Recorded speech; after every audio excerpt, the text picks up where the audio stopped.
boa noite para vocês aí que estão assistindo a gente. Muito boa tarde, muito boa noite. A gente é o Trip Podcast e a gente está aqui começando o nosso primeiro episódio com o nosso digníssimo Cristiano Alves, né? É uma presença, é uma presença não, né? É uma coisa muito boa estar aqui com você como nosso primeiro convidado. E daí é isso. O senhor pode se apresentar um pouquinho para a gente? Eu agradeço pela oportunidade, fico muito feliz com o convite, né? É uma honra estar participando com vocês.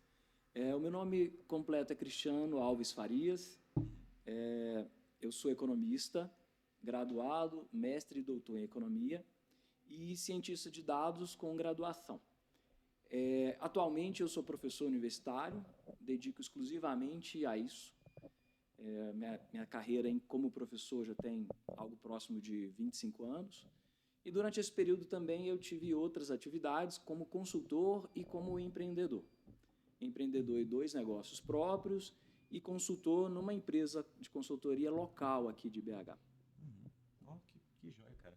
Mas aqui, você era empreendedor em qual área, mais ou menos?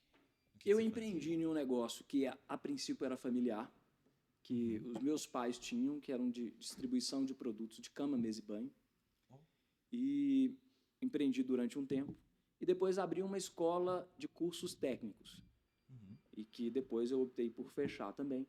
Por conta do custo de oportunidade, eu estava entendendo que eu investi durante um tempo, o negócio teria um tempo de maturação, e era esse tempo que eu tinha destinado ao negócio. E aí a minha decisão foi, se o negócio maturar e começar a ser promissor, eu continuo. Mas se após esse tempo o negócio não se mostrar tão promissor, eu tenho um custo de oportunidade alto, que eu estava abrindo mão de lecionar, de dar aula, que é algo que eu planejei a vida inteira, para empreender. Então, se o negócio não acelerasse, não desse certo, naquele tempo, eu daria um passo atrás e voltaria para a academia, que é a situação que eu estou hoje. Então, eu vendi o negócio, até que estava dando lucro, mas não o quanto eu esperava, o quanto eu desejava, e estou dedicando 100% do meu tempo à academia.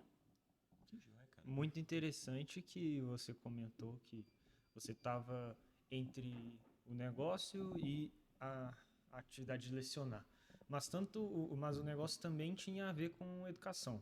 Eu vejo que a educação é algo que você considera muito importante, tanto que sua carreira profissional, quando ela teve um impasse, foi entre duas áreas de educação diferentes, né? Ou ser dono de uma escola técnica e lecionar diretamente. Por que você se apaixonou tanto por esse ramo da área de educação? Por que você gostou dessa área? Talvez uma explicação para isso é que a minha mãe é professora. E minha mãe é de uma família de 11 irmãos, ela e mais 10. E o meu avô, que morava lá na cidade do Vale de Jequitinhonha, ele não tinha condição de colocar todos os filhos para estudarem. Para você estudar lá nessa cidade, você tinha que levar o seu filho para uma cidade vizinha, porque na época não tinha escola nessa cidade. E aí o meu avô ele escolheu algumas filhas para estudar, e minha mãe foi uma delas, porque ele não tinha condição de colocar todas na escola. Então a minha mãe estudou, estudou no internato, ela ficou lá todo o ensino médio e parte do ensino fundamental, e ela acabou tendo uma prova de que educação muda a história das pessoas. Porque ela se formou em pedagogia, depois fez especialização, 3 especializações, depois fez teologia, depois fez letras. Caramba. E tudo isso provou para ela que, à medida que ela foi estudando, ela foi conseguindo bons empregos que proporcionaram a maior renda para ela e para a família inteira. E eu acho que foi um pouco disso. À medida que eu fui vendo, eu não vi essa parte onde a minha mãe estudou, mas quando eu olhei para a história dela e percebi que ela vinha de uma família muito pobre e que a oportunidade que ela teve, que ela aproveitou, foi algo muito bom para ela e para a família dela que viria, né, o marido e nós, os filhos, eu entendi que educação era algo que poderia mudar a minha vida também. E, na verdade, a gente tem vários estudos que mostram que educação é uma maneira de fazer as pessoas saírem de uma classe não tão beneficiada financeiramente e ascenderem para classes melhores. Eu acho que parte da minha inspiração foi essa história da minha mãe. E tem mais coisas, né? Eu comecei a estudar, vim do interior para cá, fazer o ensino médio. Depois entrei numa faculdade, sempre estudei em escola pública, e entrei na PUC. Você veio para cá com quantos anos? Aqui para BH? Eu vim para Belo Horizonte com 15. E, a princípio, não tinha um colégio para estudar. Você veio para estudar também? Eu vim para estudar. Vim para fazer o ensino médio, porque na cidade onde eu morava, não tinha ensino médio, só tinha ensino fundamental. Então, o senhor começou a morar sozinho aqui com 15? Ou o senhor morava com mais algum familiar? Não, viemos eu e um irmão morarmos aqui. Mas o que acontece é que nessa cidade, qualquer pessoa que almejasse estudar um pouco mais, teria que se programar para sair de lá e ir para uma cidade maior. Eu vim para Belo Horizonte com um irmão. Na ocasião, a minha família estava passando por uma transição. Meu pai se envolveu em política e depois decidiu não estar mais na política e vendeu os negócios que tinham e estava numa situação financeira não muito boa. E nessa ocasião, eu e mais um irmão viemos para cá. Eles continuaram no interior. E aí a gente, antes de chegar em BH, a gente começou a pensar em que escola estudar. Com família numa situação não muito boa, você tende a pensar, será que eu consigo estudar numa escola que é gratuita? E aí a gente percebeu que tinha um ensino bom em colégios militares. E aí a gente começou a estudar um pouco antes de vir para cá, para tentar passar em colégios militares. Na ocasião, eu fui estudar no Colégio Tiradentes, junto com meu irmão, em que tinha vagas para um público que não era militar, não era filho de militares, era um público geral. Aí tinha um processo seletivo normal, prova, e após as provas eles ranqueavam os alunos e tinha um número X de vagas. Aí nós dois passamos e começamos a estudar no Tiradentes. 3 anos depois, eu concluí o ensino médio e fiz vestibular e passei na PUC. E ingressei na PUC. O interessante é que eu ingressei na PUC sem ter condição alguma de pagar. Ué, então... Mas outra coisa que eu acho interessante é que, às vezes, a gente tem que dar um passo de fé. E quando eu digo dar um passo de fé, mesmo não tendo muita perspectiva, você tem que dar alguns passos, porque o simples fato de você andar, de você acreditar que aquilo pode dar certo, não tem nada garantido. Mas, se você para, as oportunidades que poderiam surgir, elas morrem, porque você não avançou. E quando você dá alguns passos à frente e dá a oportunidade de novas coisas surgirem, pode ser que elas surjam. Na minha vida, sempre que eu dei esses passos, mesmo não tendo garantia, coisas boas surgiram. Então, eu comecei a estudar na PUC, logo em seguida comecei a trabalhar, trabalho simples, ganhando pouco, mas ajudava a pagar boa parte da minha mensalidade. Eu comecei a trabalhar num shopping center. E trabalho ganhava pouco, uma atividade simples, mas ajudou a pagar a minha mensalidade na escola. Para minha sorte, 1 ano depois, nem chegou a ser 1 ano, 8 meses depois, eu consegui crédito educativo que pagava 80% da mensalidade da faculdade. E aí eu já trabalhava, 20% foi algo muito fácil. Então, de uma perspectiva, antes de entrar na faculdade, em que eu não via nenhuma possibilidade de avançar, eu caminhando, surgiram coisas boas. Eu consegui um trabalho, consegui bolsa, e aí a minha vida ficou muito mais fácil, porque trabalhando e pagando apenas 20% da faculdade, tinha dinheiro para fazer outras coisas, tinha condição de pensar em outras coisas, e a partir daí, novas coisas surgiram, novas oportunidades surgiram. Que coisa, hein? Entendi. Você, no início do episódio, falou que é graduado tanto em Ciências de Dados quanto em Economia. Essa primeira graduação que você fez na PUC, foi de Economia ou foi de Ciências de Dados? Foi de Economia. E por que o senhor decidiu entrar nesse mundo? Quando eu fui fazer vestibular, eu acreditava que o melhor para mim seria fazer engenharia. Só que quando a gente tem 17 anos, você ainda não conhece tão bem as coisas. E aí, no final do ensino médio, eu comecei a estudar e pesquisar profissões para ter certeza que era engenharia.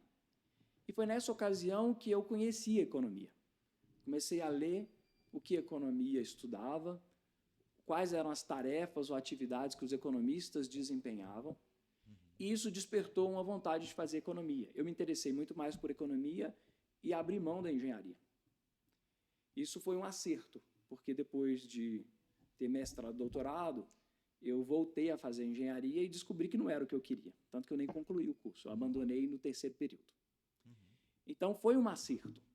E eu comecei a fazer economia, gostei muito, tive uma oportunidade tanto. Hoje, boa parte dos meus colegas professores eram professores desse curso de economia, que eu me ingressei lá na PUC. Profissionais excelentes e que me permitiram ingressar numa área que é muito dinâmica, muito interessante. E foi nessa ocasião que um professor me disse, olha, você estuda 4 anos e faz uma graduação. Mas se você dedicar mais 2 anos apenas, ou menos, ao mestrado, a chance de você ter uma remuneração e ter colocações no mercado melhores aumenta muito. E se você tiver paciência e estudar mais 2 ou mais 3 anos, você consegue fazer um doutorado e a chance de você ter um ganho maior, um salário maior e colocações melhores aumenta muito mais. Ou seja, a cada ano adicional de estudo, a sua renda não aumenta na mesma proporção, aumenta proporcionalmente mais. E eu entendi isso. E aí procurei esse professor, que foi meu colega no IBMEC, depois disso. Procurei e ele falou, olha, tudo que você precisar de apoio para se preparar para fazer o mestrado, eu posso te ajudar. E aí sempre me aconselhava, sempre me estimulava. Eu fui monitor desse professor, depois de algum tempo, de uma disciplina que ele era professor. E foi esse cara que meio que me apresentou a possibilidade de fazer uma pós-graduação em economia e apresentou todas as vantagens daquilo, do tipo, você pode ir para uma universidade federal, você pode ter bolsa, você pode estudar. De lá, se você tiver interesse, você pode migrar para um doutorado no exterior.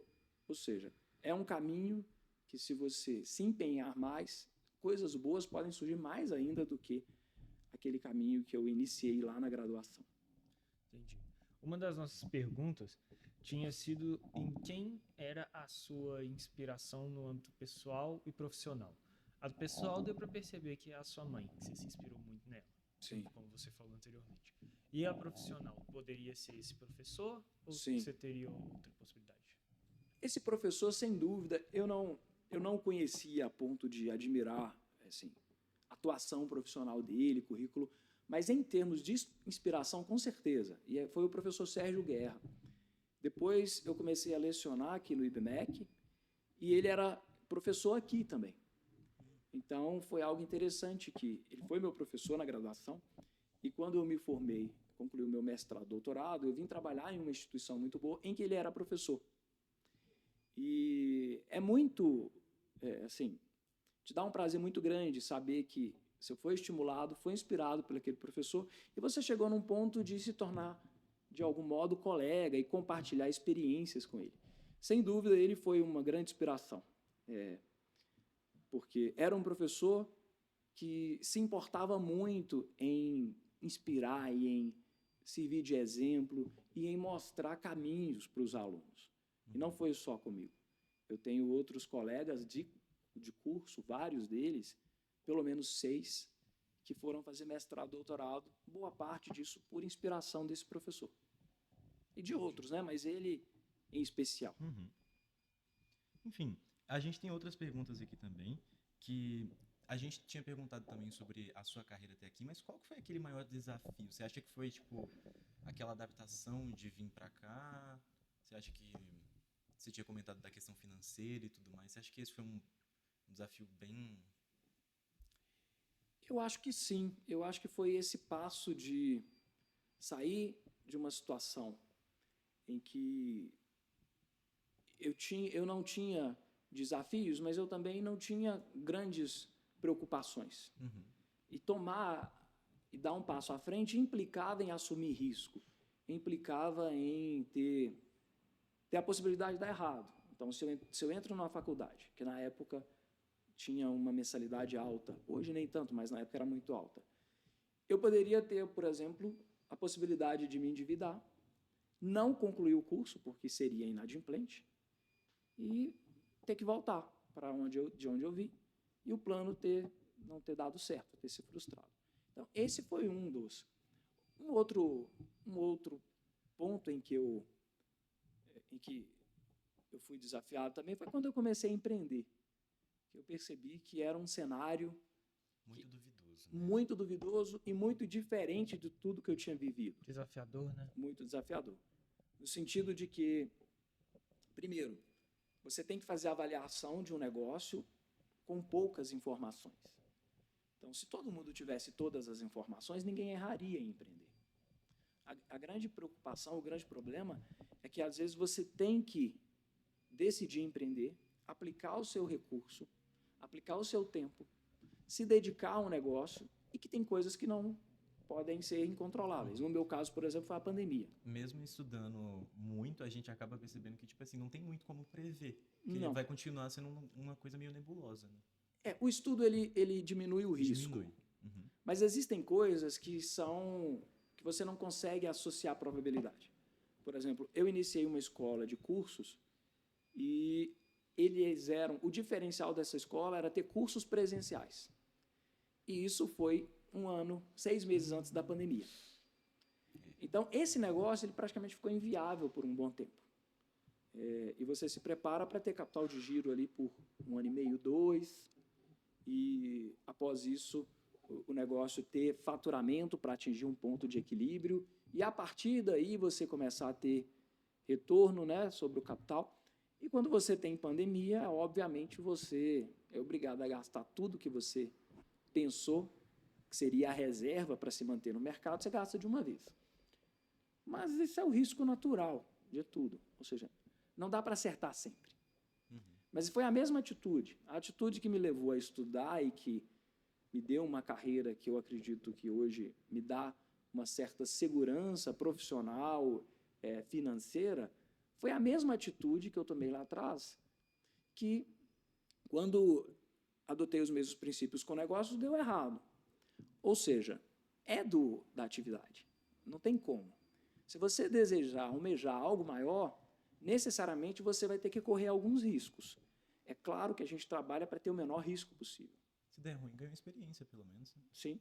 Na verdade, a grande vantagem de se estudar é que eu sempre ouvi conselhos do tipo, se você estudar e se qualificar, você vai conseguir habilidades, você vai conseguir competências que ninguém te toma.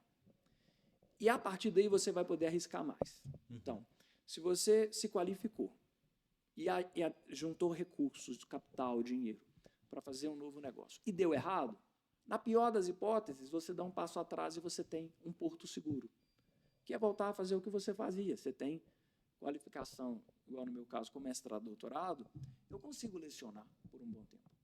Então, se eu não tivesse isso, o meu risco em empreender seria muito maior. Uhum. Com isso, eu empreendi, deu errado, mas eu volto, dou um passo atrás, começo a ter rendimentos, começo a ter trabalho, começo a fazer algo que eu gosto, e, inclusive, posso tentar de novo. O senhor acha que na situação atual do Brasil daria para, vamos supor, empreender alguma coisa nova? Eu acho que sim. Eu não vejo, assim, eu não acho que empreender seja algo em que o risco seja gigantesco e que as chances são mínimas. Porque depende também da área, né, que você vai empreender. Porque tem muita coisa que dá para fazer. Tipo... Sim, eu acho que em economia muitas oportunidades surgem. Uhum. A economia é muito dinâmica, então você tem áreas em que os negócios não estão indo muito bem, mas você tem áreas em que tem uma perspectiva de crescimento muito grande. A gente tem um economista chamado Schumpeter, que ele falava que a economia ela se passa por ciclos econômicos. Uhum. E os ciclos são, muitas vezes você tem inovação que cria um novo mercado gigante e destrói um mercado menor. Então, sempre tem grandes oportunidades. Agora mesmo a gente tem oportunidade, você tem um mercado de IA crescendo muito. Uhum. Então, isso vai trazer aumento de produtividade pessoal, isso vai trazer aumento de produtividade para as empresas. Mas também pode acabar comendo alguns empregos também, né? Mas Porque historicamente, quando a gente estuda economia a fundo, o que a gente percebe é que as grandes inovações, de fato, elas causam desemprego para um grupo, mas abrem novas vagas de emprego. E essas novas são empregos de maior qualificação e de maior renda. Querendo ou não, sempre foi assim no final das contas, né? Sempre, quando você para sempre. para analisar. E outra coisa, o que a gente percebe é que você sempre vai ter atividades onde o raciocínio humano, a iniciativa, a criatividade, a relação humana, isso é muito difícil de ser substituído. Mesmo você tendo IA, desenvolvimento de IA, mesmo você tendo avanço em diversas áreas, eu acho que esse tipo de emprego, ele sempre vai existir. Quer dizer, não é porque um médico vai poder usar um modelo, um algoritmo lá de IA, que vai indicar qual é a provável doença, que ele não vai ter que se relacionar com o paciente, tendo certeza de que as informações estão corretas, colhendo informações ali em um exame clínico. E outra coisa, e dando, às vezes, conselhos e notícias para pessoas que são... Quer dizer, é um humano conversando com humano. A máquina, quando a máquina entra, essa vantagem de interagir com o humano se perde. Então, eu acho muito difícil você ter um mercado em que o número de empregos vá diminuir no total. Eu acho que o que tende a acontecer é, de fato, uma redistribuição. Quem não se atualizar tende a ter dificuldade de conseguir bons empregos, mas quem se atualiza e está, inclusive, nas novas tendências... Acaba sempre tendo oportunidade. E cada vez maiores. Entendi. Mas eu queria levantar uma pergunta, que você falou que mesmo com a dificuldade econômica que o Brasil tem enfrentado, né, já quase uma década de dificuldade econômica, a gente passou por uma recessão muito grande em 2015, uma crise política, depois uma pandemia, uma polarização política, né? E tudo isso levou a um cenário desfavorável ao empreendedorismo. Você acredita que, mesmo assim, ainda hajam muitas oportunidades? Eu gostaria de entender se você não acharia que, por exemplo, um juros alto, uma dificuldade em ter um empréstimo, um custo de vida maior, uma dificuldade de economizar, isso não poderia impedir do Brasil aproveitar das oportunidades de tecnologia que estão servindo e acabar ficando para trás em relação aos outros países do mundo? Sim. Não, eu concordo com você em tudo, Gabriel. Eu acredito o seguinte: o Brasil é um país em desenvolvimento. O termo já diz. Em desenvolvimento há muita coisa por se desenvolver. Padrão de vida, qualidade dos serviços oferecidos à população. E, nesse sentido, tem muitas oportunidades. Ou seja, o rendimento que as empresas obtêm aqui é maior do que em países desenvolvidos. Em muitos mercados, a competição em países desenvolvidos é maior do que aqui. Aqui a gente tem um mercado que carece de muita coisa. Estou falando, você vai para uma cidade do interior, tem uma série de bens e serviços que não são oferecidos ainda. Isso é oportunidade. Mas não tem dúvida de que o cenário macroeconômico impacta substancialmente os negócios. Se eu tenho um país onde o risco de se investir é muito alto, é óbvio que só os negócios que pagam muito vão ter rendimento para cobrir esse risco. Então, o cenário econômico ele é algo que pesa contra a gente. Ou seja, o Brasil poderia ser um mercado muito mais atrativo. Poderia ser um mercado em que você teria muito mais empreendimentos sendo viáveis. Mas quando, por exemplo, a situação política em que os governos gastam mais do que arrecadam, tem déficit público e aumentam juros, todo empresário, todo mundo que tem capital começa a pensar: é melhor eu investir em renda fixa e obter juros? Selic esse ano deve ser algo próximo de 15 ou mais. Vai fechar em 15. E aí o empresário começa a mensurar: eu posso ganhar 15 emprestando para o governo, com baixíssimo risco, quase nenhum. Ou eu posso empreender e ganhar um pouco mais. Muita gente decide não empreender. Ou muito menos, né? Porque se a gente for analisar o último balanço, por exemplo, da Magazine Luiza, a margem de lucro líquida dela no último trimestre foi 0,89%. Sim. Valeria muito mais a pena a Luiza Trajano, que é a dona, vender o seu capital e emprestar para o governo. Sim, sim. É claro que a Luísa está com o negócio porque ela almeja um crescimento a longo prazo, né? Claro. Mas você tem razão. Quem está começando o empreendimento, isso pesa muito mais. Pesa. Porque a pessoa... Agora, quem é uma pessoa já fixada, já tá num negócio meio sólido, não tem... a gente sabe que a Magazine Luiza está no varejo. Sim. Esse mercado ele é muito influenciado por crescimento econômico. Então, se a gente tiver um crescimento do PIB sustentado, a tendência é que esse mercado melhore. Então, eu acho que o empreendedor, muitas vezes, quando não está dando tanto retorno, ele fica no mercado por causa das expectativas. Uhum. Mas, voltando ao início da nossa conversa, sem dúvida, o cenário, o ambiente econômico no Brasil, ele não é um ambiente muito atrativo, estimulante para o empreendedor. Isso não poderia causar, por exemplo, monopólios ou oligopólios mais fácil? Porque os grandes que já estão mais estáveis, eles conseguem se adaptar, mesmo que a margem de lucro deles caia, mesmo que eles tenham uma queda no investimento, uma expectativa de crescimento futuro diminua por causa da dificuldade de investir, eles conseguem se manter desde que tenham uma boa gestão. Mas para um pequeno empreendedor que está começando agora, uma pessoa que está começando um negócio agora, que ela precisa ou de empréstimo, ou que ela precisa de dinheiro próprio, isso não causaria oligopólios, porque vai se concentrar na mão de algumas empresas consolidadas e vai impedir que pessoas que poderiam trazer uma evolução para o mercado entrem. Sim. O que se percebe é que, ao longo da história, os mercados eles têm se concentrado mais. Uhum. Quer dizer, no passado, você tinha muitas empresas pequenas, assim, relativamente pequenas, e competindo entre si. E que, à medida que o tempo foi passando, processo de fusões, aquisições, incorporações, as empresas foram se tornando maiores e os mercados foram se concentrando em poucas empresas. Ou seja, poucas empresas costumam ter uma parcela de vendas cada vez maior. É o market share lá que aumenta com o passar dos anos. As empresas estão, de fato, os mercados estão se tornando cada vez mais concentrados.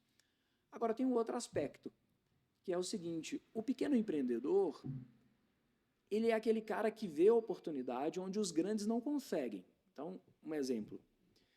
Eu não vejo o pequeno empreendedor tentando competir com uma grande organização.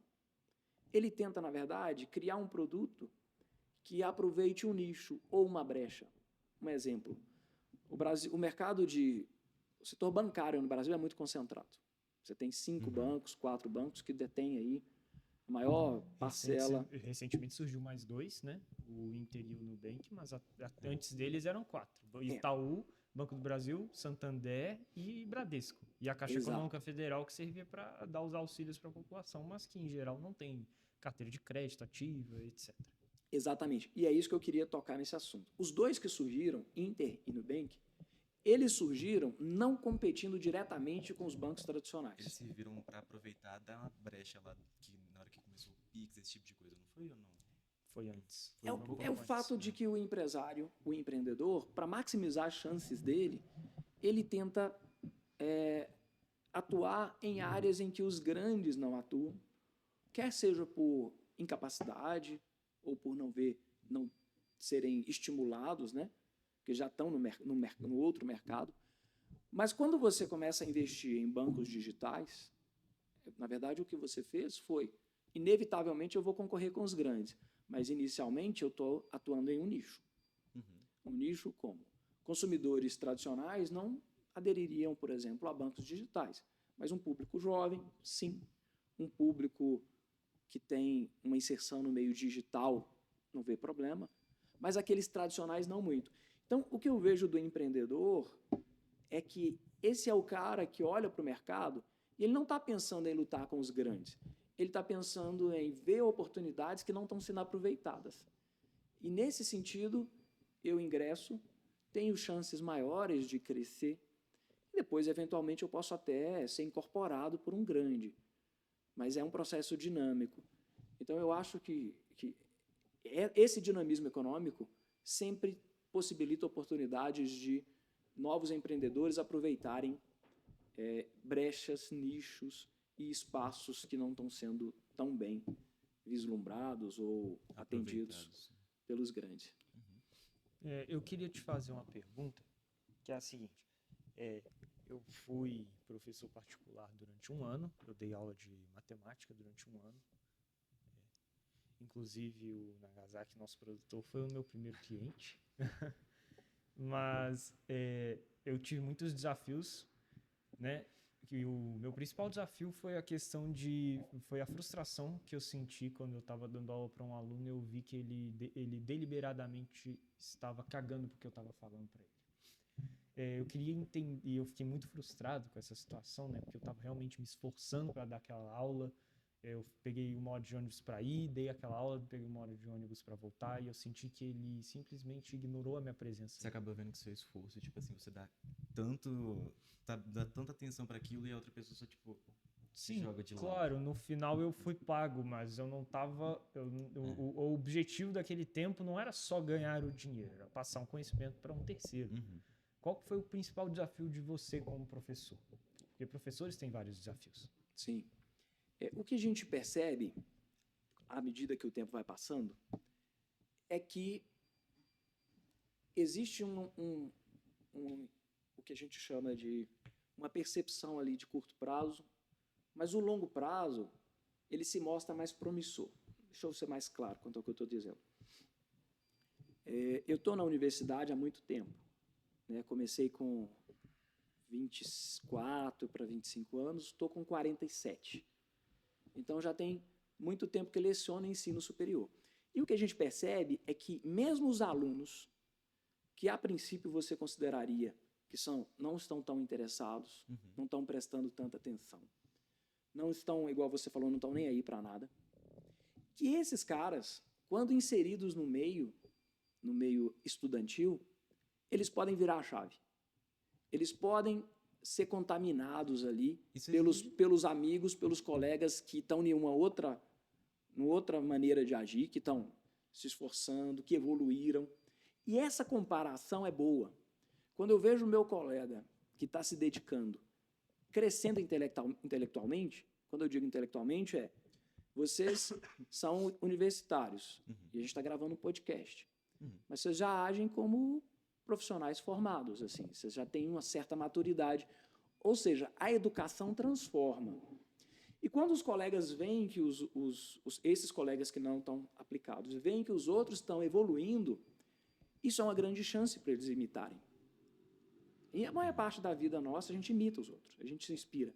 E a gente percebe ao longo do tempo na academia que muitos alunos em que você dá o seu esforço, entrega muito, igual você fez, se preparou, se esforçou, e que eles não estão nem aí, que depois eles podem se tornar bons profissionais, bons alunos, e evoluírem, mudarem.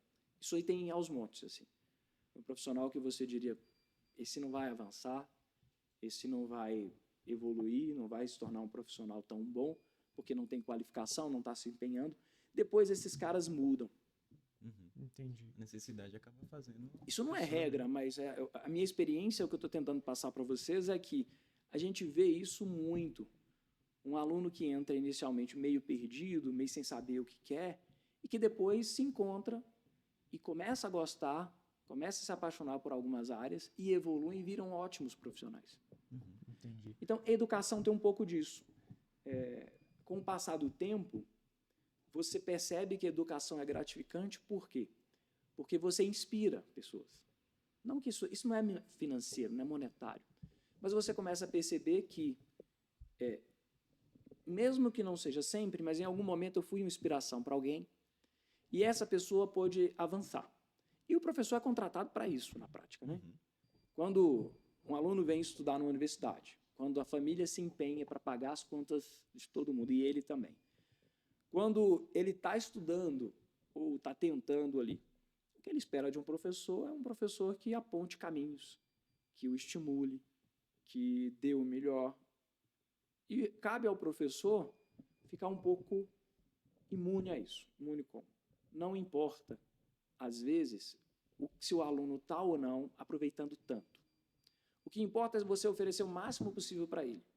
Em algum momento, ele, até mesmo em retrospectiva, ele vai perceber que ele pode mudar e que o caminho que ele está tomando talvez não seja o melhor e que ele pode alcançar coisas maiores mudando de rumo e se empenhando e se esforçando.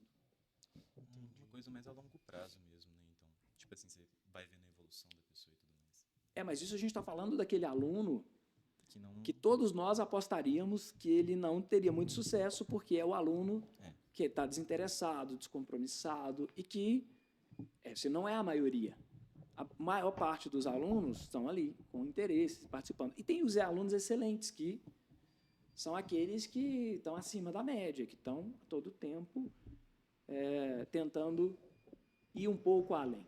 Mas eu estou me referindo só àqueles que, a princípio, a gente não apostaria muito. Até esses, a academia traz um grande benefício para eles. Eu achei muito legal dessa fala. O ponto mais interessante foi que exatamente o que você descreveu, eu consegui ver durante 1 ano e 3 meses que eu estou na faculdade, em relação à minha turma, em relação à minha atitude também, inclusive. Sei lá, eu sinto que quando eu entrei na faculdade eu também estava meio perdido, né? Mesmo eu tendo falado no episódio de apresentação aqui no podcast, que eu já tinha certeza do que eu queria fazer, eu estava meio perdido em relação ao que seria da minha vida.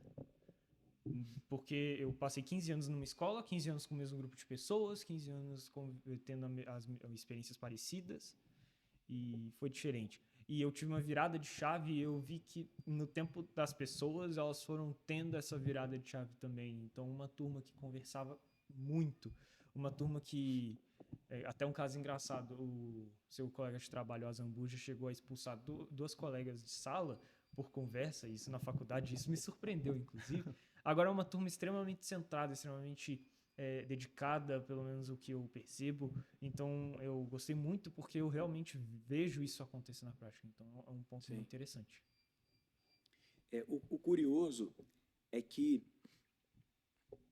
estatisticamente, a gente vai mudando à medida que vai estudando e vai, inclusive mentalmente, você vai se tornando cada vez mais capaz.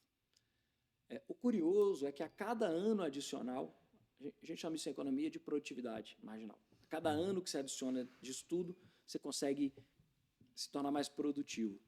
O curioso é que esse negócio vai aumentando cada vez mais. Talvez esse seja um problema do Brasil. Ou seja, as pessoas até que estudam um certo número de anos na escola, mas quando elas estão um certo nível de capacitação, que elas poderiam avançar cada vez mais rápido, elas interrompem os estudos. Então, algo que eu acho interessante vale a pena você se aprofundar, avançar mais, porque a gente já disse, financeiramente é muito bom, mas não só isso. Como profissional, você evolui cada vez mais. É algo interessante. E existem estatísticas quanto a isso, né? Em qualquer lugar do mundo, né? A gente conhece estatísticas nos Estados Unidos em que cada ano as pessoas, em cada ano de estudo, elas ganham cada vez mais. Isso vale para o Brasil. E essa proporção aumenta sempre. Quer dizer, 1 ano de doutorado te traz mais renda do que 1 ano de ensino fundamental. Mas cada vez que você estuda 1 ano a mais, você ganha proporcionalmente mais, tem maior expectativa de ganho. Entendi. Você fala que muitas pessoas do Brasil, elas deixam de estudar, então elas deixam de ter um ganho futuro maior, né? Só que muitas dessas pessoas, infelizmente, acabam deixando de estudar não por opção. Acabam por conta da condição do claro Brasil, que você sabe disso. Então, eu queria te perguntar se, por exemplo, o programa Pé de Meia, que o governo federal lançou recentemente, poderia ajudar nisso.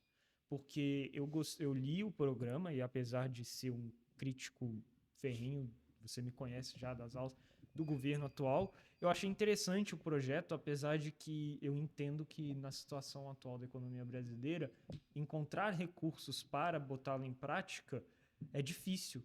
Mas eu imagino que isso possa sim agregar no futuro e incentivar que mais pessoas continuem estudando. Qual que é a sua visão sobre? A minha visão é que programas assistencialistas, eles podem ser bons, podem trazer efeitos bons de modo geral e efeitos ruins. Um programa em que não exige contrapartida, ao meu ver, ele não é tão benéfico. Mas um programa onde você beneficia as pessoas por estarem avançando etapas e se qualificando mais, ele tem perspectivas melhores. Então, eu vejo isso de modo positivo. O que eu não acho certo é ter alguns programas em que você concede um benefício para uma pessoa, para uma família, e ela não tem um compromisso nem consigo de evoluir, de entregar algo, de avançar, de cumprir uma meta. Ela acaba vendo aquilo dali como se fosse só uma coisa Como- jogada. Como se uma fosse uma ajuda, muleta. como uma a muleta, e o problema da muleta é que você pode entender a muleta como um bom presente, que está me ajudando a andar, mas com o passar do tempo você começa a se questionar. Existem pessoas que não andam com muleta, e eu ando com muleta. Será que eu sou... Até que ponto eu sou tão capaz quanto o outro? Será que... eu estou falando até mesmo para autoestima das pessoas. Você dá um benefício e elas evoluírem, alcançarem patamares de estudo maiores, avançarem no nível de escolaridade, isso torna a pessoa melhor. Isso para a personalidade da pessoa é muito bom, para a formação da pessoa. Então, eu vejo com um certo olhar positivo para esse pé de meia. Mas tem outros programas pura e simplesmente assistencialistas que eu acho complicadíssimos. Eu sou beneficiado de um programa desse tipo. Sim. Quando eu estudei na PUC, eu consegui um crédito educativo. E depois tive que pagar o crédito. Paguei com o maior prazer. Por quê? Foi um investimento na minha profissão. Foi um investimento que o Estado fez na minha formação. Sim. É até por isso que eu acho que educação, a função que eu exerço hoje como educador, eu o faço com mais consciência porque eu sei que a sociedade investiu em mim lá atrás. Né?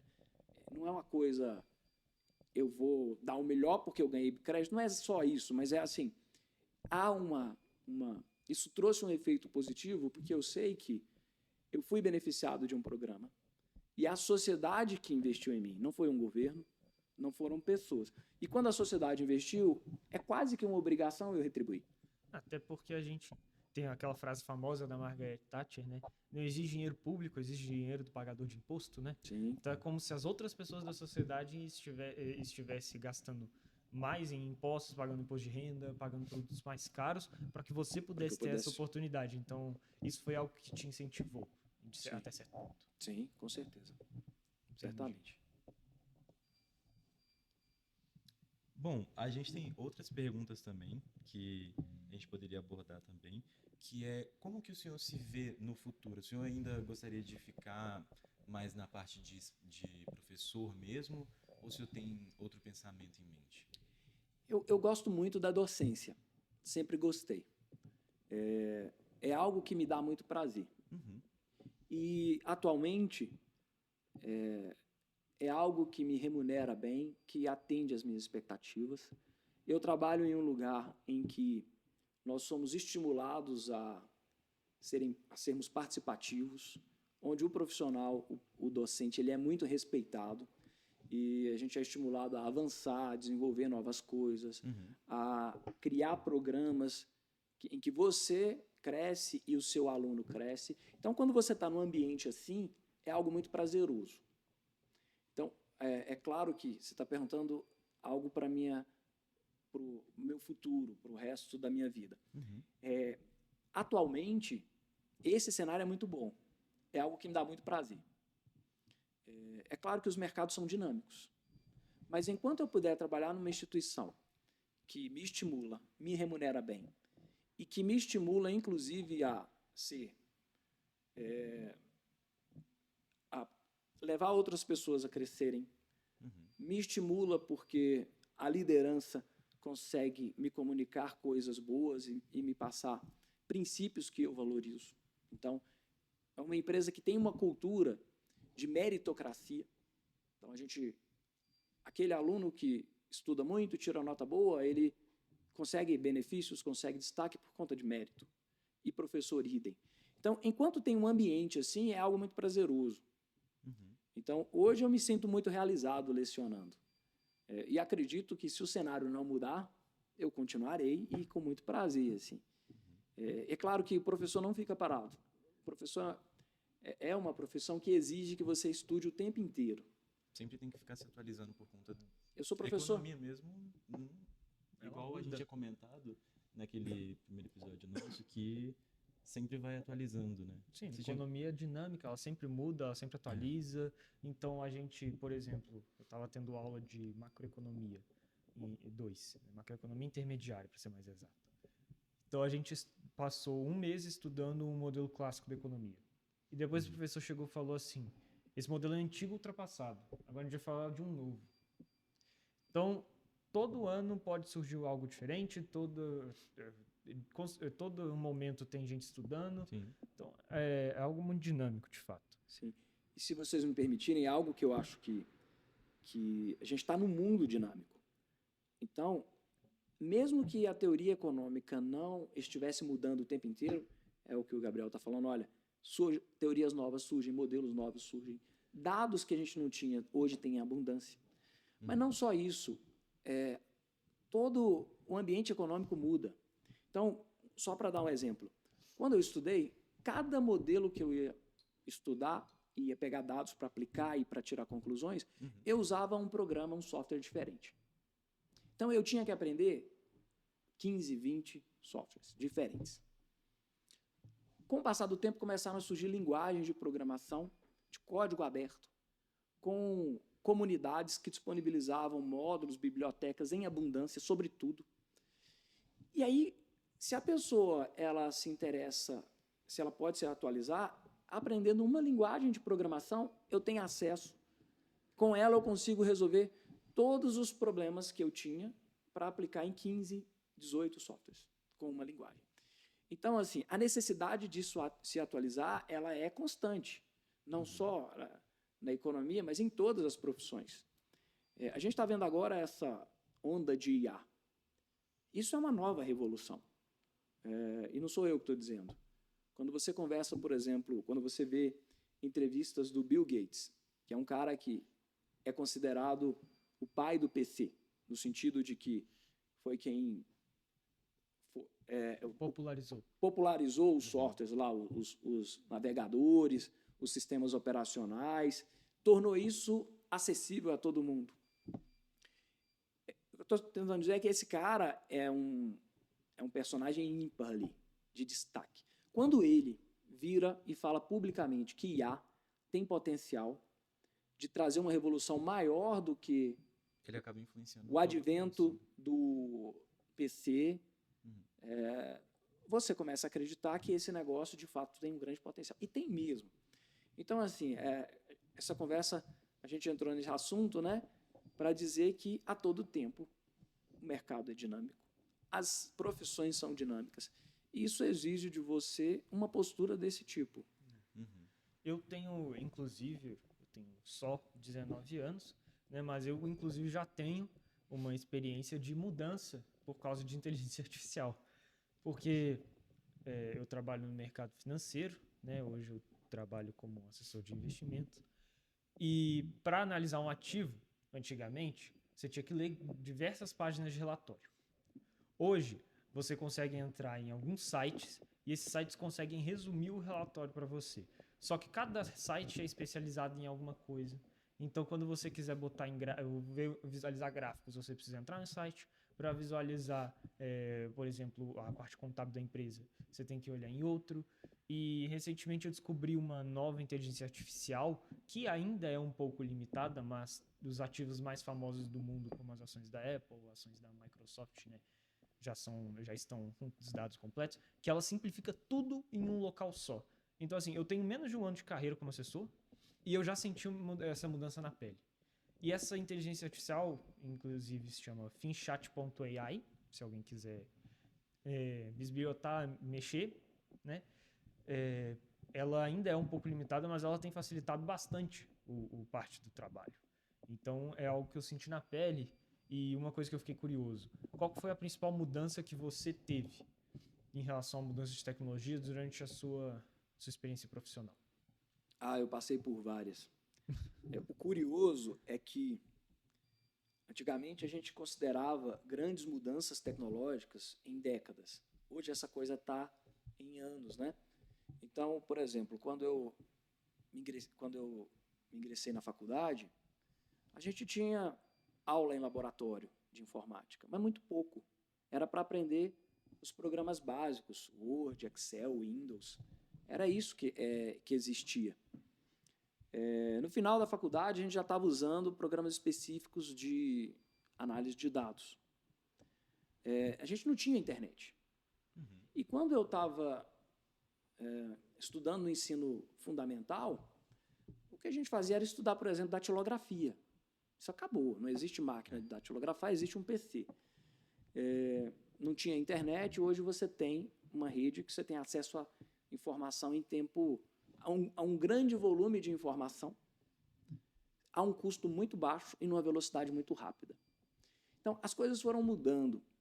Em economia, por exemplo, a gente tinha uma dificuldade enorme de conseguir dados.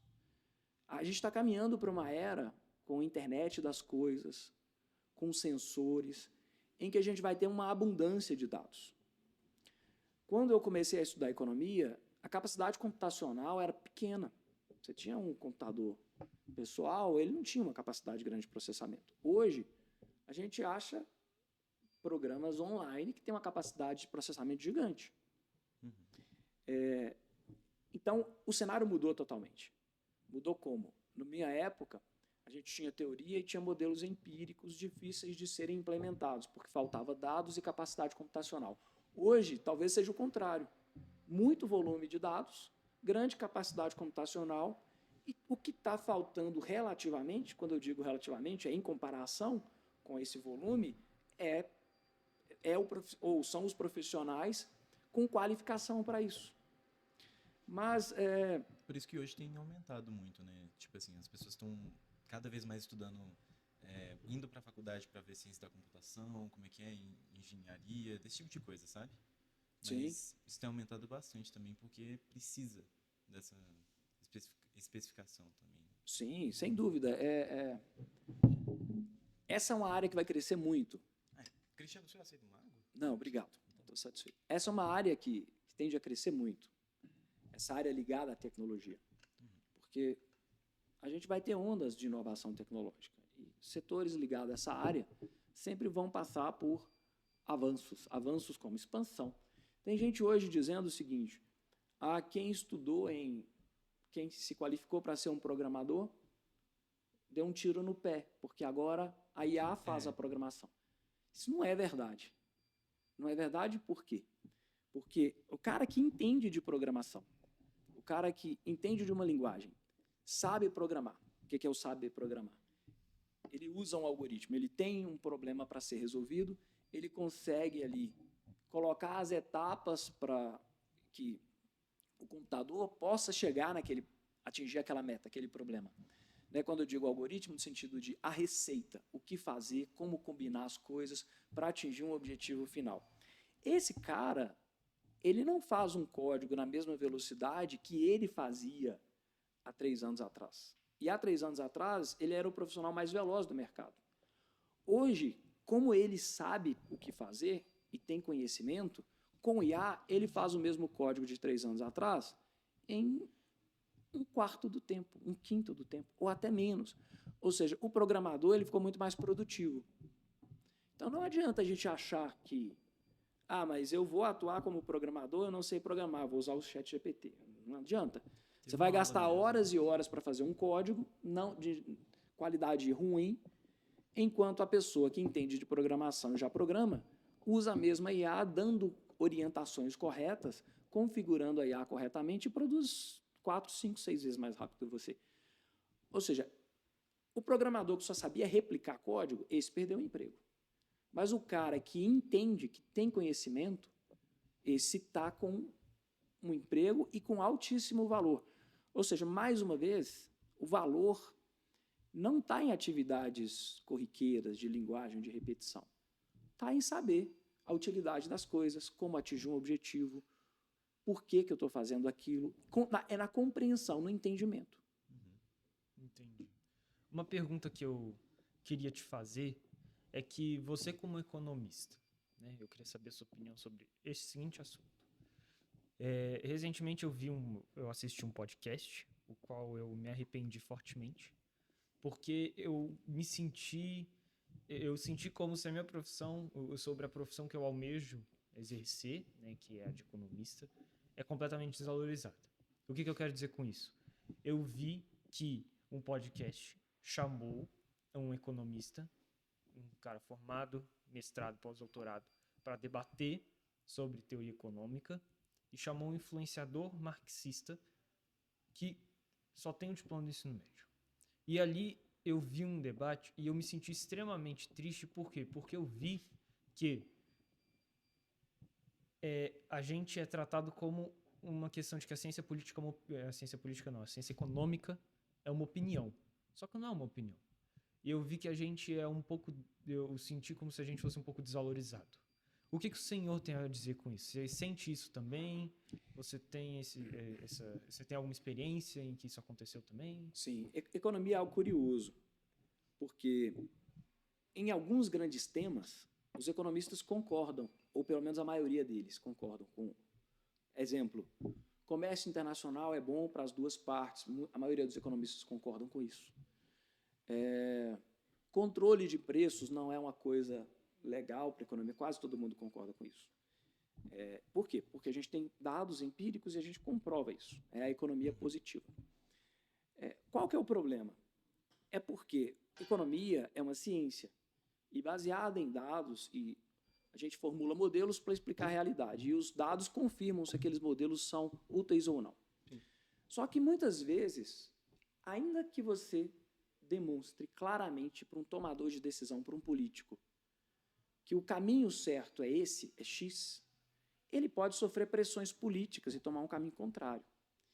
Então, hoje, a gente tem uma situação que o desconhecimento da economia faz com que muitas pessoas tomem decisões erradas. Isso é uma coisa. E tem um outro lado que é, mesmo a pessoa às vezes conhecendo, por pressão ou por ideologia, ela toma um caminho errado. Então, a gente tem sempre que entender que o economista, ele é um cientista. E ele apresenta ali... O estudo que ele acha que ele estudou ali para... Né, ele apresenta um parecer, um estudo técnico, uma abordagem, e que muitas vezes quem vai tomar a decisão é uma outra pessoa. Então, a gente vê muito isso.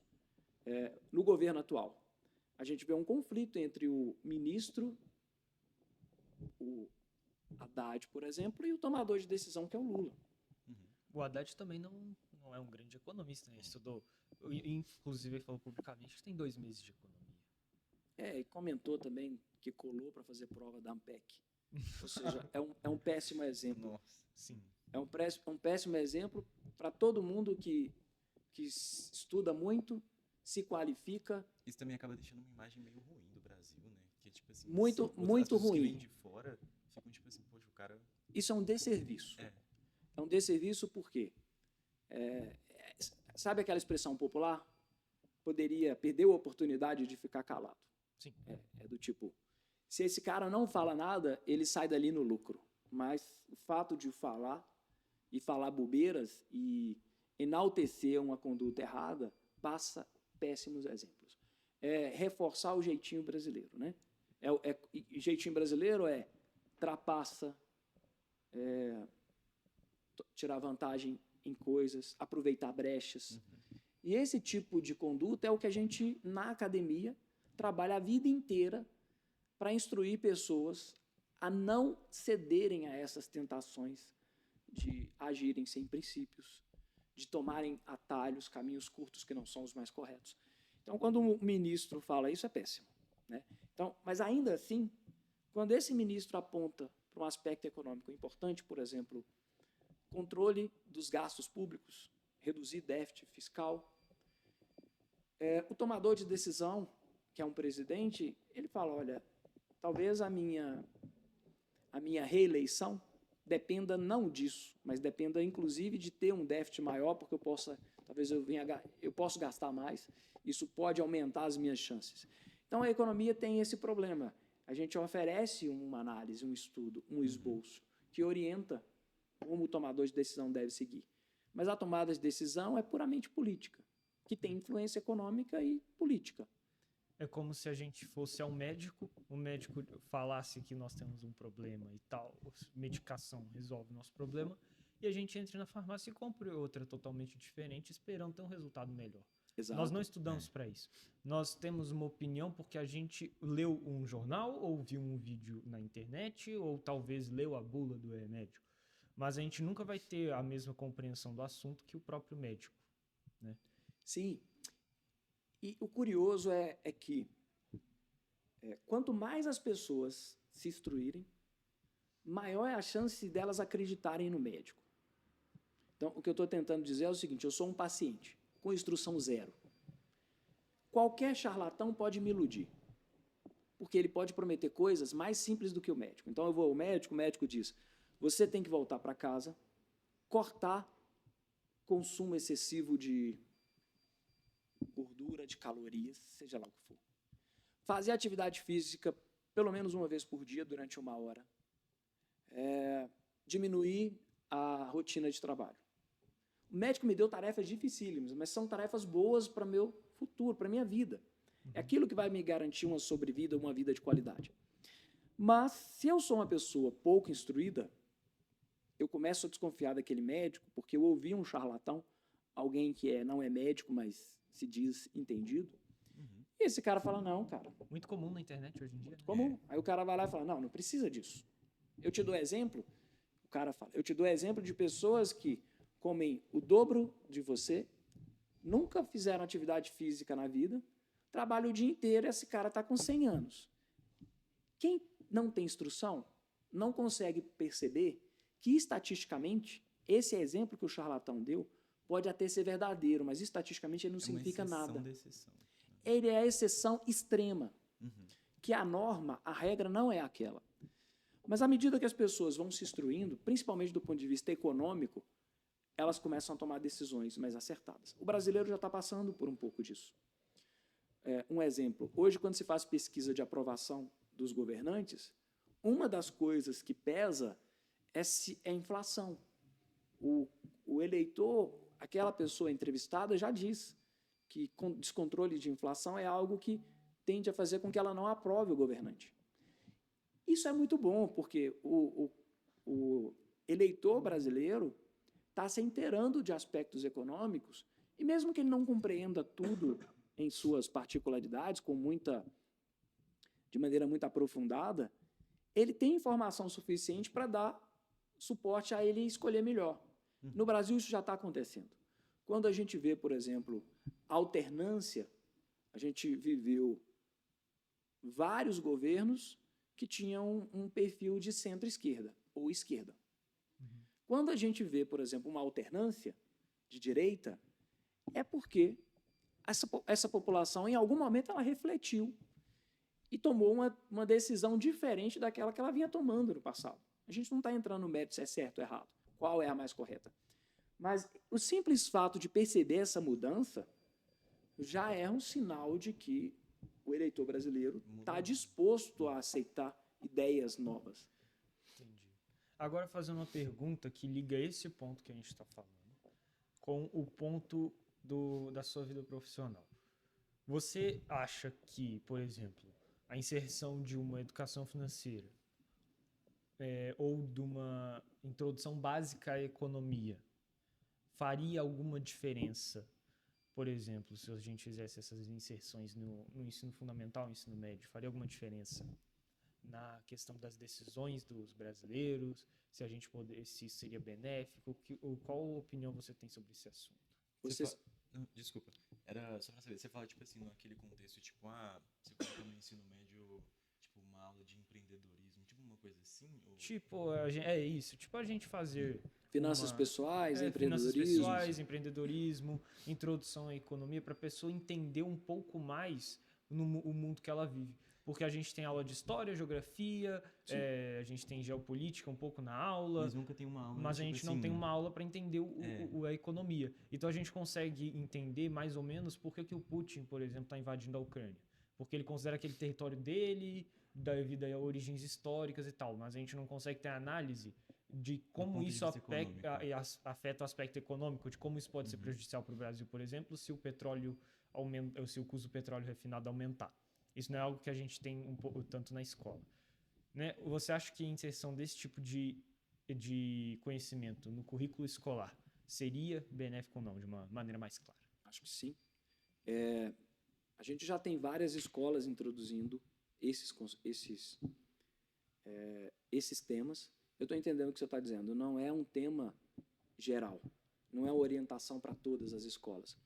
Mas, se as pessoas tivessem instrução sobre finanças pessoais, isso não as livraria de, por exemplo, ter dificuldade financeira.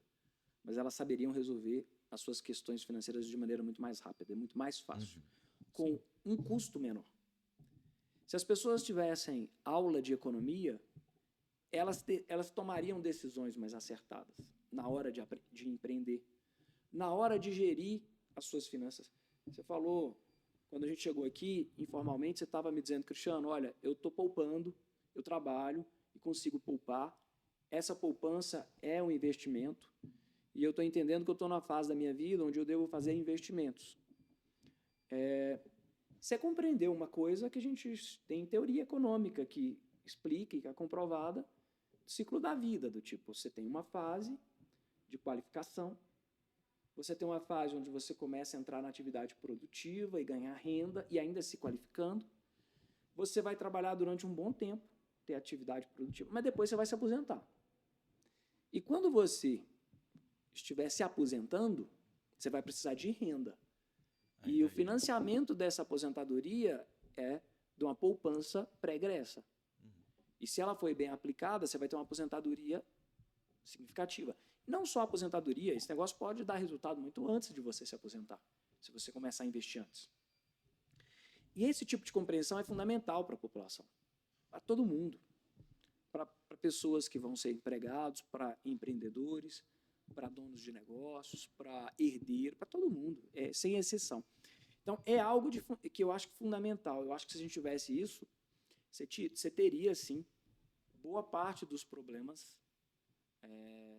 Você teria pessoas em idade de se aposentar ou mais velhas em posições mais confortáveis. E você teria uma poupança social maior. Quando as pessoas poupam mais, você tem mais recurso para viabilizar investimentos. Isso é bom até do ponto de vista macro. Do ponto de vista macro, é viabilizar investimentos em uma série de áreas que precisa previamente de poupança.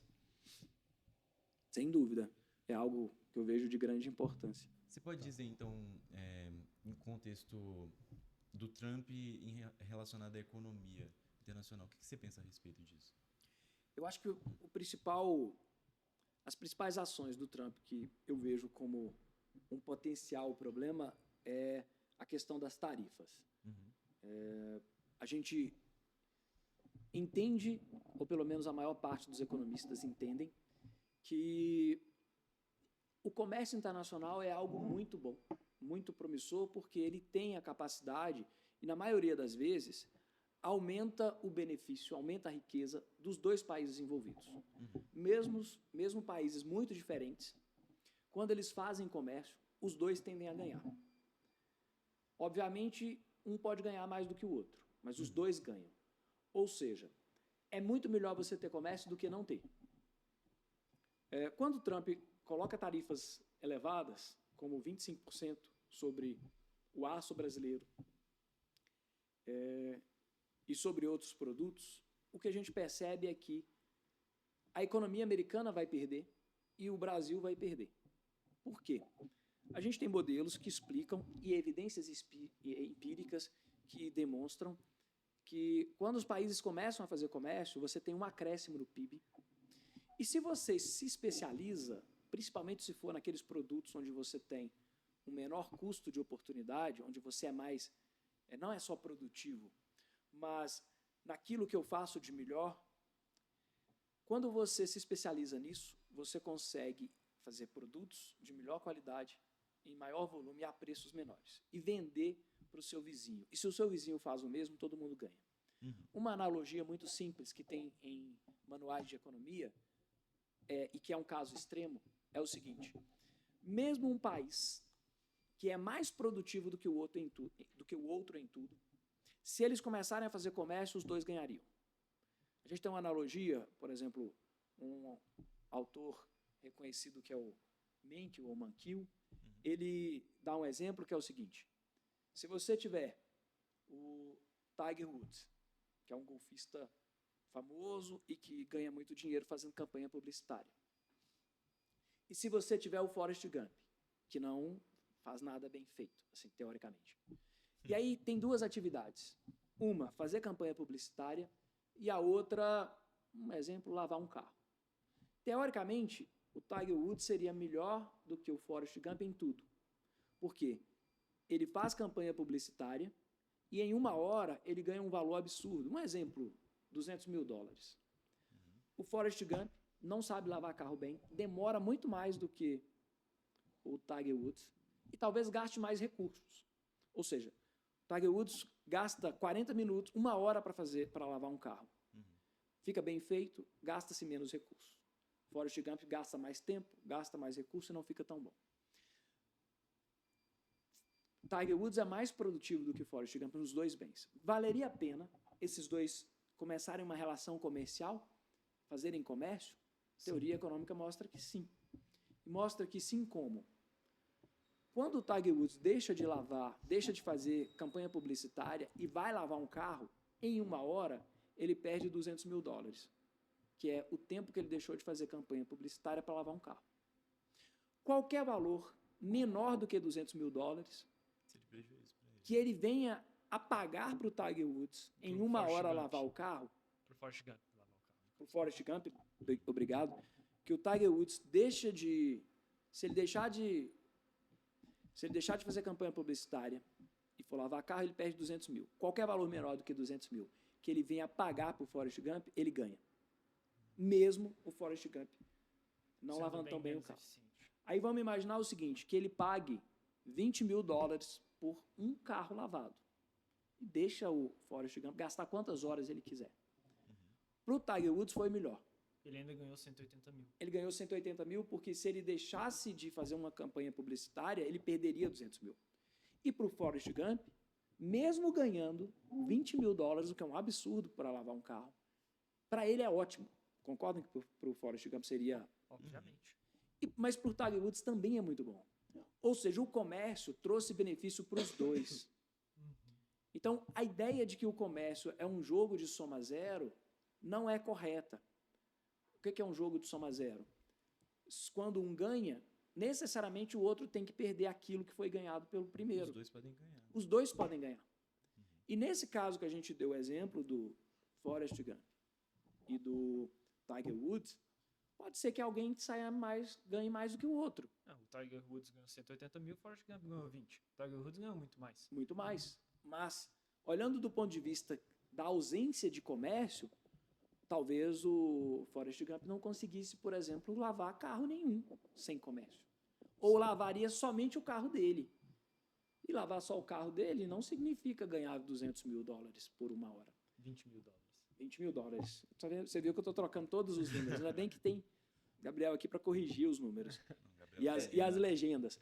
Mas o que a gente consegue mostrar? Esse é um possível ganho do comércio. Mas não existe só esse. A especialização pode trazer ganhos. Como?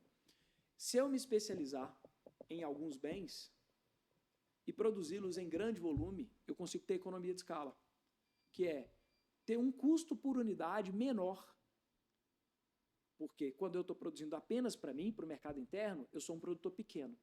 Quando eu começo a produzir para o meu mercado e para mais 10 países, eu começo a produzir num volume tão grande que o custo por unidade diminui substancialmente. O custo fixo é diluído. Eu começo a ter especialização de fatores. O meu funcionário começa a fazer uma atividade repetidamente, ele faz em tempo mais rápido. O mesmo, ele produz mais em menos tempo. E não só isso, eu começo a comprar insumos em quantidades maiores e em preços menores. Sim. E se eu me especializar numa cesta de bens e o meu parceiro se especializar em outros bens e a gente trocar, os dois ganham. Sim. Porque cada um vai produzir produtos a custos médios menores, poder vender a preço menor, mantendo a margem de lucro e agora produzindo um grande volume, vendendo para o seu parceiro e ele fazendo o mesmo. Os dois ganhariam. E sem falar da vantagem mais óbvia que existe, que é, tem país que não consegue produzir produto agrícola. Ele ganharia comprando o nosso produto agrícola. Tipo o Japão. Japão. E se o Brasil não consegue produzir produtos de altíssima tecnologia, que envolvam, por exemplo, robótica, ou qualquer coisa do tipo, a gente pode comprar isso do Japão.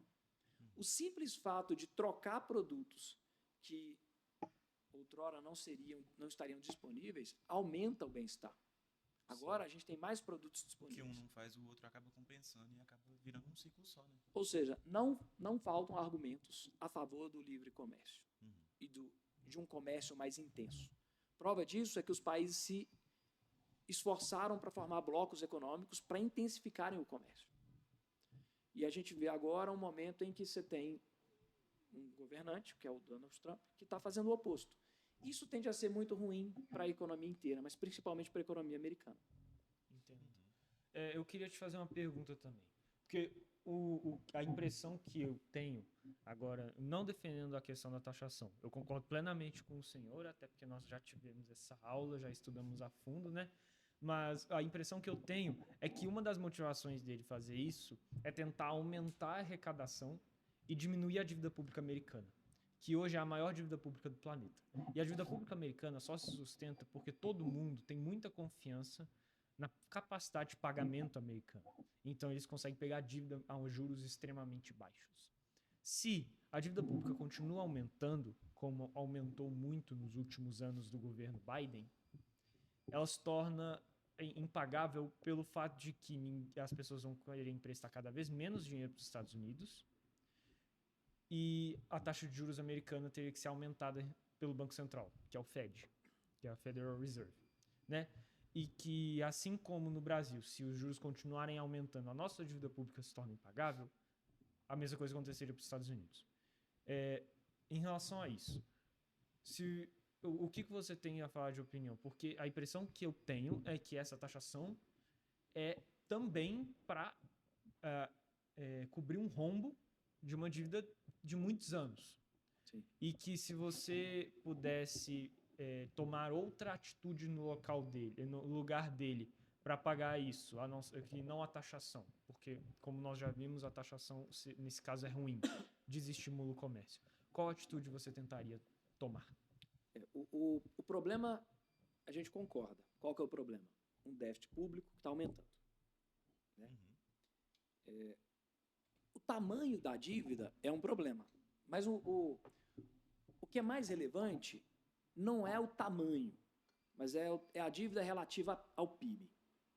Então, se eu, por exemplo, não aumento o endividamento público, se eu não aumento o tamanho da dívida, mas continuo crescendo, a economia continua crescendo, essa dívida em relação ao PIB ela diminui. Então, o que nos preocupa não é o tamanho da dívida. O que a gente está dizendo é, existe um trabalhador que ganha um salário mínimo e ele gasta R$3.000. Esse cara está com um problema grande. Ele gasta quase o dobro do que ele ganha. E ele vai acumular dívida muito rápido e vai se endividar muito rapidamente e vai ficar numa situação de insolvência, vai tomar empréstimo, não vai pagar e vai se endividar, obviamente. Mas se você é um cara que ganha R$30.000 e tem uma dívida e gasta 10, ou até mesmo gasta 40, opa, peraí, ainda tem um problema, estou gastando mais do que arrecado. Mas é 10.000 em 30, o percentual é muito menor. A minha dívida aumenta 33% ao mês, enquanto a dívida do outro aumentava 150% ao mês, 150, em relação ao salário dele. Sim, né?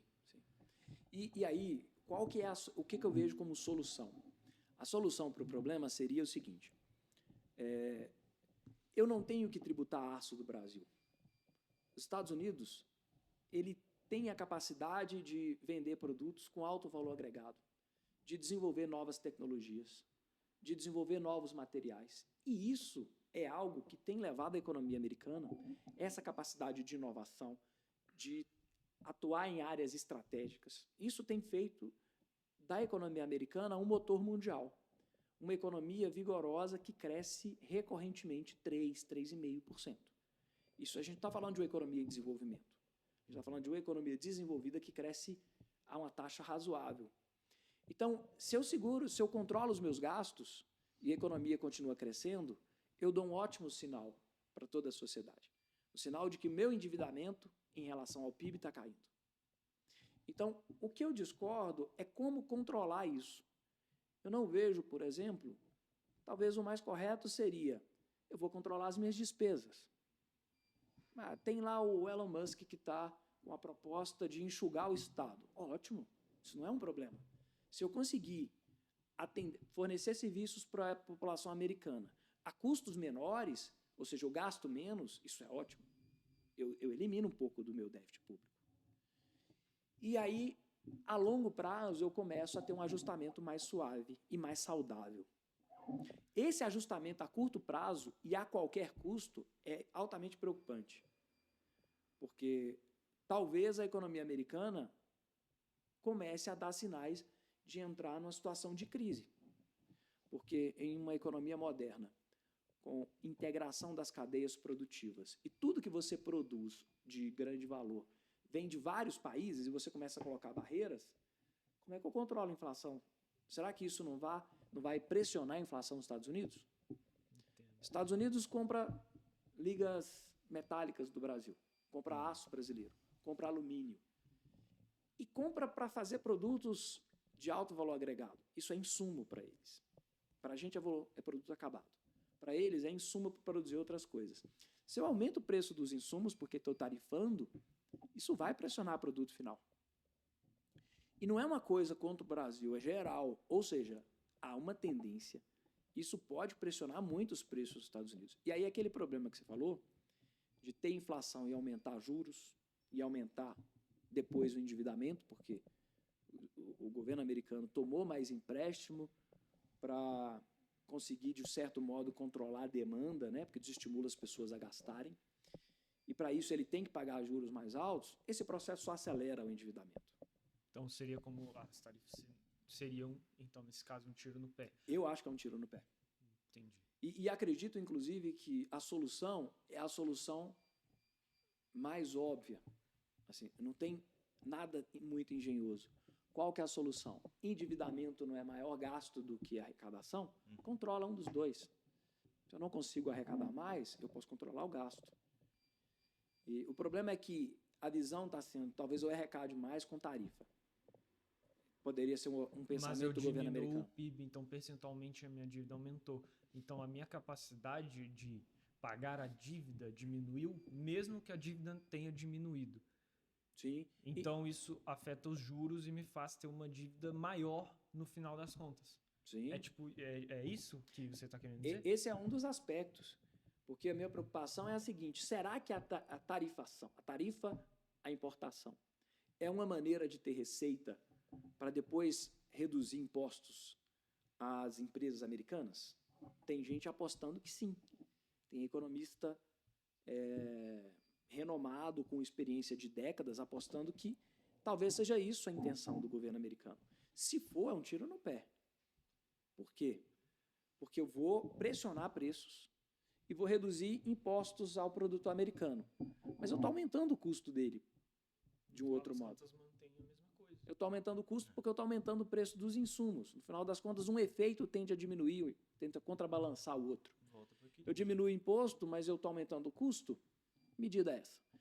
Então, mais uma vez, parece que, do ponto de vista econômico, não tem as soluções assim que exigem muito, como eu diria, engenhosidade, uma coisa muito atípica, heterodoxa, não funcionam tão bem. O básico bem feito às vezes é melhor. Exato. O básico bem feito e a longo prazo corrige os problemas. Leva para um rumo mais saudável. E a economia americana ela não está com problemas tão grandes, problemas gigantes. O endividamento é grande. Claro que é, mas ele é controlável. E a economia está crescendo. Não chega a ser a ponto tão preocupante como o do Brasil, por exemplo. Sim, sem dúvida. Não, em termos comparativos, a situação nossa é extremamente preocupante, comparativamente à americana. E nem por isso a gente está tomando medidas desesperadas. A situação brasileira é complicada, não há dúvida. Assim. O endividamento, o déficit público nosso é um problema. A pressão inflacionária é um problema. Mas eu não vejo, por exemplo, a situação nossa comparada à americana, ela é pior e não precisaria tomar medidas, o governo americano tomar medidas tão drásticas. Ô, Cris, a gente não queria finalizar, né? Porque o assunto estava bem engajado, assim. Mas a gente já deu um pouco do nosso tempo. Mas muito obrigado, viu, pela presença do senhor, por compartilhar esse conhecimento com a gente aqui, por ter dado essa oportunidade aqui. A gente está começando, a gente está indo um pouquinho fraco, assim, mas a gente vai construindo no tempo. Mas muito obrigado, viu, por ter cedido seu tempo, ter conversado com a gente. E É só agradecer pela oportunidade, por ter passado esse conhecimento todo. Grande parte do que a gente conversou aqui, você já tinha dado para a gente durante as aulas, mas é muito bom poder compartilhar isso com mais pessoas, que são os nossos ouvintes, né? Que nós esperamos que cresça cada vez mais. Então, trazer você aqui e poder conversar com o senhor de uma maneira mais aprofundada sobre assuntos que nós já estudamos e também passar isso para outras pessoas também é algo muito gratificante. A gente agradece pela oportunidade. você quer falar alguma coisa assim? Quero, sem dúvida. Queria agradecer pela oportunidade. Queria parabenizá-los pela iniciativa. Vocês, não é puxando sardinha, mas vocês foram ótimos alunos. E esse espírito que vocês têm de empreender, de começar uma atividade nova, de buscar temas que possam ser discutidos. E mais, né, igual o Gabriel falou, Cristiano, isso já foi discutido, a gente já discutiu isso em sala. Mas o fato de estar criando uma oportunidade, um podcast, um canal que leve isso para pessoas que não têm a oportunidade que vocês têm, isso é muito bom. E eu acho que é o início. Inclusive, eu acho assim, que por ser um início tão recente, me surpreende o nível de maturidade que vocês já têm, o nível de instrução, de capacidade analítica. E aqui eu só queria deixar uma mensagem de, olha, eu acho que vocês estão de parabéns, acho que vocês devem continuar. E todo o empreendimento, às vezes, surge algum desânimo, surge alguns problemas, mas a ideia é persistir. Persistam, continuem. Eu acho que isso é um bom caminho, eu acho que vocês estão fazendo uma coisa certa, sabe? Obrigado pela oportunidade. E num eventual futuro, se eu tiver a oportunidade de compartilhar outros assuntos, vai ser um prazer. Com certeza. Você pode muito vir aqui. Obrigado. A gente Obrigado, vai te chamar, assim. Mas muito obrigado, gente, a todos vocês que escutaram a gente até aqui. Uma boa noite, muito obrigado. E é isso, muito obrigado, Cris, novamente. E uma próxima vez a gente pode te chamar para discutir sobre outros assuntos que acabaram ficando meio com uma ponta solta. Um abraço. Uma obrigado, boa noite. Muito obrigado.